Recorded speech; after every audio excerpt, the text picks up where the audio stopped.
So the Miami Dolphins have just signed Zach Wilson to a 1-year, $6 million contract. It's fully guaranteed and it could go up to 10 mil with incentives. I love this move a lot. I still feel like Zach Wilson has a lot of potential and a lot of untapped potential, quite honestly. I just feel like he gets a really bad rap, man.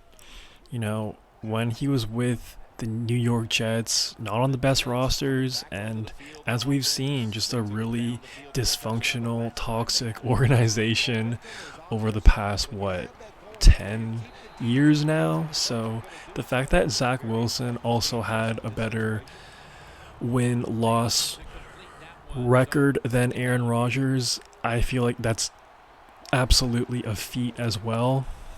And just him as a quarterback, man, he can move on the ground. He's very athletic and he has a hell of an arm as well. He just needs to work on his overall decision making and just his IQ and preparation. And I feel like he probably did learn a thing or two from Aaron Rodgers, and I'm sure he did also learn a lot from his time with the Broncos a year ago, with Sean Payton, with Bo Nix. I'm sure that was a great education for him. So when Zach Wilson gets on the field and he is the QB1 of the Dolphins, because that will happen, you can't trust Tua, I think he's going to step in there and look real good. He's obviously familiar with the AFC East with his time in New York. And plus, probably will have the opportunity to play his former team a few times a year. I just think he's going to get really fired up for that. And I'm just excited to see what he has to offer this Dolphins team. And, he's stepping in a really good spot, man. Mike McDaniel, as an offensive play caller, I think he's probably a top 10 offensive-minded coach in the league. Plus, you still have Tyreek, Jalen Waddle, and a pretty elite run game. So, could be a worse spot for sure. I think the Dolphins' offense is locked and loaded, ready to go. And I just think everyone in the organization really wants to have a good year in 2025. I feel like there's a lot on the line, especially with Mike McDaniel. I feel like he could potentially be on the hot seat if things don't go well.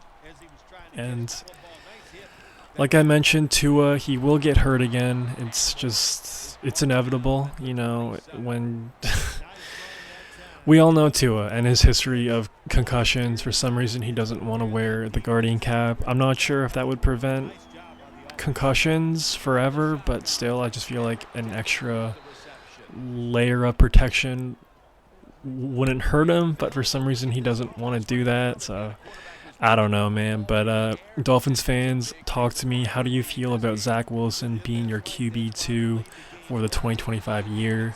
Let me know in the comments.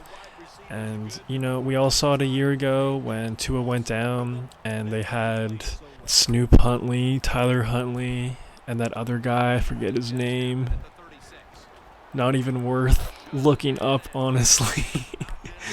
But those two guys were not NFL caliber backup QBs, and that's why the Dolphins missed the playoffs. If they just would have had competent quarterback play when Tua was out, they probably would have been a playoff team. They were only, a game out of making the playoffs in 2024. So definitely a good move, man. Absolutely. And as far as the Dolphins go in this free agency period, not really a lot of action besides this move. But apparently they're in the Joey Bosa sweepstakes, which kind of seems random in my opinion. But hey, a pass rusher is never a bad thing. Apparently it's between them and the 49ers, and according to multiple reports, it's looking like Joey Bosa is going to make around 10 mil a year. I'm not sure why it's taking him so long to sign with the Niners. I don't know if this is just like a ego death he's going through right now, but if he thought he was going to hit the open market and make a monster sort of contract, I'm sorry, but you're kind of delusional if he really had that thought. I mean, like, he's a great pass rusher when he's healthy, man, but he just hasn't been able to stay healthy for like the past 4 or 5 years. So I don't know. I don't know why it's taking him so long to make up his mind, but I totally expect him to go to the Niners. But who knows? Maybe he will end up in Miami, and Miami could use some pass rushing help. So I wouldn't hate the move. It's just to add another injury-prone player to your roster. That's why I think it's kind of random. I feel like the Dolphins need reliable, steady players. They already have a pretty unreliable, unavailable player at the most important position on the roster. So why keep going in that trend? That's why I think it's just kind of a random move. But Dolphins fans, let me know if you want Joey Bosa to sign in Miami. Let me know in the comments below. The Giants signed Javon Holland, who was a safety for the Dolphins a year ago. Pretty rich deal, 45 mil over 3 years, 30 mil guaranteed. Pretty good player for sure, but like I've mentioned before on my channel, free agency is a time where players get overpaid, and I definitely think that is an overpay for Holland. That just seems pretty steep in my opinion, but let me know what you think about that contract. Also lost their receiver Braxton Berrios. He was one of the first free agents to sign. He signed with the Houston Texans. But yeah, man, as far as the Dolphins, not really a lot of action here. I know their cap space is a bit tight compared to other teams for sure. So you really have to hope that they have a great draft class in 2025. Not sure if they will, but I'm curious. Who do you think they will target in the first round of this draft class? I really think they should either go with an O-lineman or just add an elite player to that defense.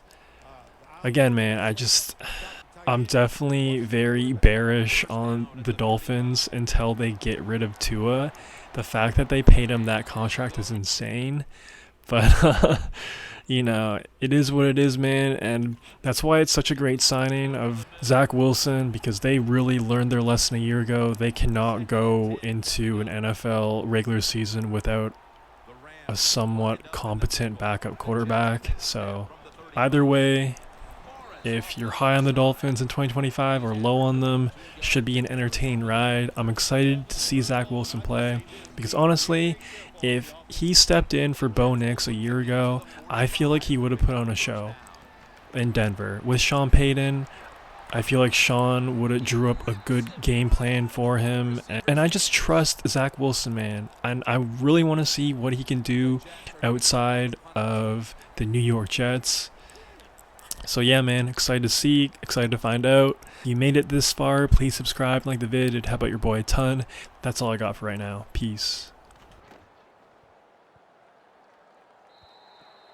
Touchback now as the ball comes out to the 20.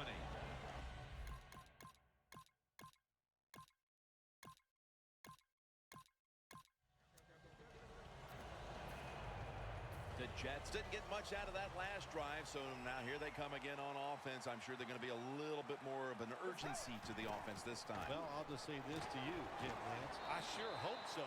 After that last drive, that was just too... We'll switch.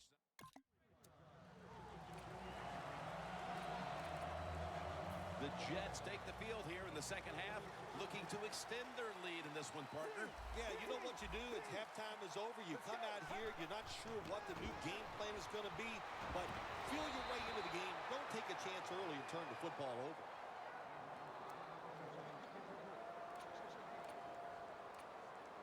Second and 10 coming up. The Rams defense brings in an extra member of the secondary. They'll go nickel. Gets the handle here. That's a gain of 6. When you run the football like this and you show toughness, there is no doubt. When you fake it and try to throw the football down the field, the quarterback's going to have all day to get it done.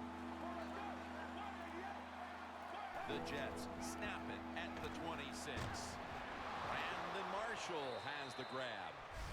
Well, the defense, they give up a first down there. They're behind. They just can't sit back there and keep bending. You got to take some chances. Go on the offensive, on the defensive side, and just make things happen. First down here after the completion. Here's the handoff, and they'll run it. Tackle down at the 46-yard line. Always good to have these types of runs. Yeah, it's not a first down, but it sends a message. It shows everybody that you can run it when you want to, and also it opens up so many other things for your offense. 2nd and 4, and Morris is taking the handoff. He's averaging about 3 yards a carry on the day. Morris is a great running back to have on your football team, isn't he? He goes up in there and gets the first down. Now your offense has 3 more chances. 1st and 10. Right back to the ground. They're all over him behind the line of scrimmage. And a loss of